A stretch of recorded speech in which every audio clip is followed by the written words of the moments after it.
Olá, pessoal! Sejam bem-vindos à nossa aula de História. Hoje nós vamos continuar falando sobre a independência da América Espanhola, mas nós vamos tratar sobre assuntos específicos de cada país, o que vai diferenciar entre o processo de independência de um país e outro, como México, Venezuela, Haiti, entre outros, tá? Mas vamos lembrar um pouquinho e recapitular os antecedentes de todo esse movimento em prol da independência dos países latino-americanos. Nós vemos como principal causa, motivação, sem dúvida nenhuma, a Revolução Francesa que acontece antes, que aí traz os ideais de liberdade, igualdade, fraternidade. Quando toda essa ideologia chega chegam às colônias espanholas, todo esse povo que já almejava, de certa forma, por sua liberdade, acaba sendo imbuído de todo esse sentimento e eles passam a querer e a lutar pela sua independência. Os principais protagonistas desses movimentos de independência eram os crioulos.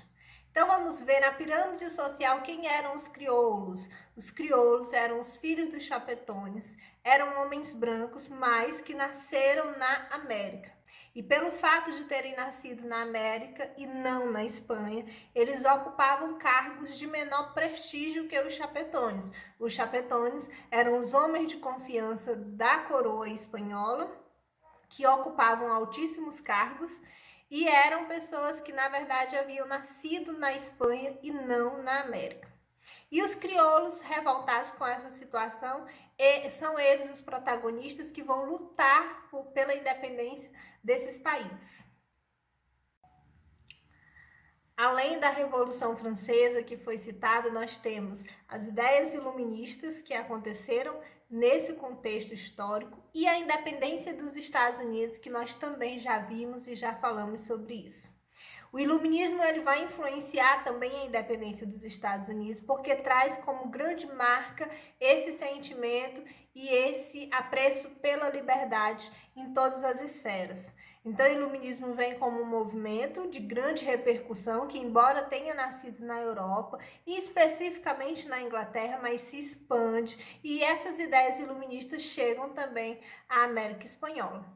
Além de tudo isso, nós temos a chegada de Napoleão Bonaparte ao trono francês. Depois da Revolução Francesa, nós temos um período em que Napoleão Bonaparte vai governar a França e vai estender os seus domínios de governo. Ele vai dominar quase toda a Europa nessa época, inclusive chega a dominar a Espanha e vai tirar do trono o rei da Espanha e colocar o seu irmão José Bonaparte. Então, quando isso acontece, os colonos eles têm a oportunidade de lutar pela independência porque eles vão se aproveitar dessa situação, uma vez que a coroa espanhola estava fragilizada, não tinha como controlar esse movimento nas colônias, já que José Bonaparte não teve como fazer isso, não se preocupou com as colônias, mas o seu governo foi mais limitado somente para a Espanha.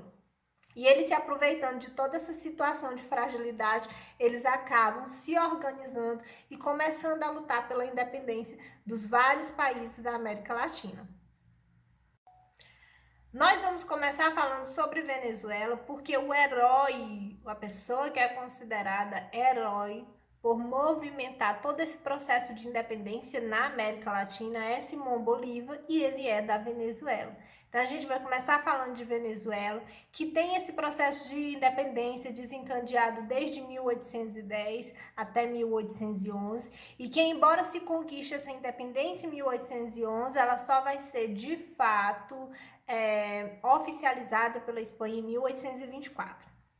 Pois bem, Simão Bolívar é o grande nome da independência da América Latina como um todo, porque esteve envolvido tanto na independência da Venezuela, como do Equador, como da Colômbia, como da Argentina. Então é um grande herói, considerado um herói na América Latina em relação à independência desses países. Ele nasce na capital de Venezuela, em Caracas, e tem uma educação, faz parte dos crioulos, e tem uma educação muito voltada para esse sentido. Ele, muito cedo, começa a ser imbuído dessas ideias que vinham da Europa, como o iluminismo. E é ele que vai liderar esse movimento de independência. Então, primeiro Venezuela, depois Nova Granada, que nada mais é do que Colômbia, tá certo? Não confundir. Nova Granada é Colômbia.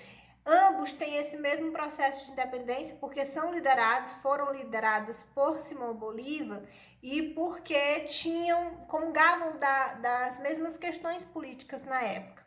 Eu quero que vocês lembrem de um detalhe também. Simão Bolívar, ele queria a independência da América Latina, mas não exatamente essa divisão territorial. Ele queria unidade territorial. Ele queria transformar toda a América Latina em um grande território nacional unido para que tivesse mais força. Só que isso acaba não acontecendo por conta de líderes políticos locais que entendiam que o melhor era dividir em vários países, e é por isso que a América Latina é tão fragmentada, né? Nós temos países na América Latina que correspondem a um estado do Brasil, por exemplo, em questão territorial. Então, ela é muito fragmentada por conta disso, porque junto com o processo de independência, líderes locais dessa região queriam o poder para si. Então, era interessante que se dividisse, porque quanto mais divididos os territórios, maior os cargos políticos para dominar essa região, tá certo? Então, existia essa diferença. Simão Bolívar queria a independência, lutou pela independência, mas ele não era exatamente republicano. E outros líderes locais queriam essa república, mas na intenção de fragmentar esse poder. Vamos falar agora do México. Agustín de Iturbide é o grande protagonista da história da independência do México e não Simão Bolívar, tá? Então, Agustín de Iturbide, ele era um crioulo no México e, como todos os crioulos da época, queria movimentar a comunidade local para o processo da independência. E ele faz isso e tem também é um movimento indigenista, não esqueçam disso, porque tem um grande apoio da população nativa, dos índios, que lutaram lado a lado de Agustín para a concretização de fato da independência dessa região. Ele se torna imperador do México, porque nesse processo que traz a independência, ele faz esse acordo, ele se autoproclama imperador, embora ficasse no cargo por pouco tempo, mas ele passou a ser imperador do México depois da independência. E o México tem uma história muito peculiar em relação aos outros países da América Latina. Eu falei para vocês que nós temos vários países da América Latina que são muito pequenos, territorialmente falando, que se comparam até a estados brasileiros. Mas o México, ele era muito grande, nós sabemos essa história já, porque já falamos sobre os Estados Unidos. Então, ele perdeu muitos territórios para os norte-americanos, como o Arizona, o Novo México, Texas, entre outros, por vários motivos, seja por acordos políticos, através de compra ou de invasão e domínio dos norte-americanos. E a Argentina, que consegue a sua independência em 1816, embora lutasse pela independência desde 1810. Quem lutou pela independência e como se desenrolou esse processo? A independência da Argentina, que não é diferente das demais, é um processo que vai ter como protagonista, como principais lideranças, os crioulos, as lideranças locais. Houve uma reunião que é chamada de Congresso dos Povos Livres. Nessa reunião, eles firmaram as bases para a luta dessa independência. Alguns tiveram, sim, interesses isolados, interesses pessoais para se manterem lideranças, mas eles firmaram essa base para a independência, embora a Argentina passasse por grandes dificuldades. Fizeram alianças com outros países, como Uruguai e Paraguai, com o objetivo de se proteger de possíveis invasões, inclusive do Brasil, porque havia essa possibilidade, e eles fizeram essa aliança para se fortificar e poder, de fato, lutar e concretizar a independência em 1816. E, por fim, vamos falar do Haiti. Como se desenrolou o processo de independência do Haiti. Eu vou falar do Haiti por duas questões mais peculiares. Primeiro, Haiti é uma ilha e poucos alunos sabem. Segundo, Haiti era uma colônia francesa e não espanhola. Era uma colônia francesa desde 1697, tá? Por que eu falo essa questão da ilha, da questão territorial, que poucos alunos sabem? Geralmente os alunos sabem identificar todos os países da América, principalmente da América Latina, mas não se recordam das ilhas.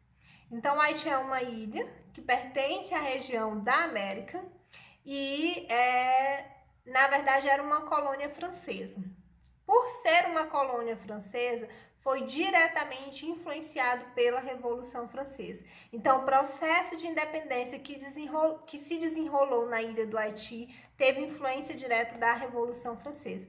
Quando acontecia a Revolução, os haitianos começaram a se interessar pelo movimento de independência, até porque, como eu disse a vocês, uma das bandeiras levantadas durante a Revolução Francesa era a liberdade e igualdade. E nesse processo todo se desenrolaram algumas rebeliões que buscavam também a abolição da escravidão, até que o governo jacobino na França, ele institui a abolição da escravidão por completo e, enfim, os haitianos conseguem viver a sua liberdade e, junto a isso, a independência também. Então, eu espero que tenha ficado claro em relação a algumas questões que diferem de uma região a outra, principalmente no que se trata do Haiti. E, por fim, as consequências. Quais as consequências de todas essas independências que aconteceram na América Latina? Eu coloquei aí principalmente as questões negativas, mas nós vamos falar também do que foi positivo, pelo menos na questão de longo prazo, o que é que ficou de positivo em relação a essa independência. Então, nós destacamos o baixo desenvolvimento educacional, demorou muito tempo para que esses países se organizassem, principalmente se organizassem em estrutura e política, para que houvesse um desenvolvimento educacional de fato. Um atraso no desenvolvimento da cidadania, atraso no desenvolvimento urbano e uma estrutura oligárquica. Veja bem, essa independência que acontece na América Latina, dos vários países que existiam, acabou com uma fragmentação territorial, ou seja, o sonho de Simão Bolívar ele não se realiza, que é a unificação de todos esses territórios, por vários motivos. Inclusive, o próprio Estados Unidos não queria essa unificação, com medo de se tornar um país de extensão territorial gigantesca e, por isso mesmo, ter grande força. Então, isso não acontece. E essa fragmentação também é uma fragmentação política. Então, vários países, vários modelos políticos que vão se desenvolver de diferentes formas. O que a gente vê é uma república? É uma república. O processo de independência vem com uma república. Essas lideranças, elas passam a, de certa forma, querer desenvolver uma democracia, mas uma democracia cheia de falha, assim como aconteceu no Brasil. A primeira forma de república no Brasil foi uma república cheia de falha, também caracterizada como república oligárquica.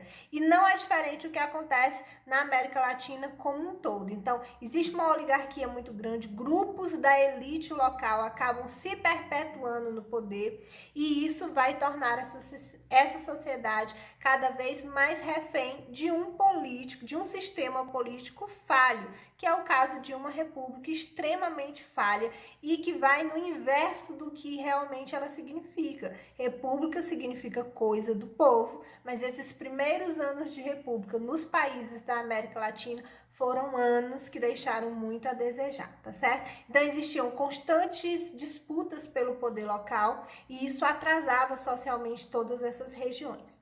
A longo prazo, o que é que a gente pode dizer? Passado esse momento infeliz dessa república oligárquica, alguns países encontraram o seu lugar de desenvolvimento e, fora isso, nós temos a independência. O contexto de independência não pode ser deixado de lado. Todos esses países eles eram colônias de países da Europa, seja da Espanha, seja da França. No caso, nós estamos falando também do Haiti, que era colônia francesa. Então, nós estamos falando, querendo ou não, da independência, que é algo muito positivo. Eu espero que tenha ficado claro. Estudem, pessoal.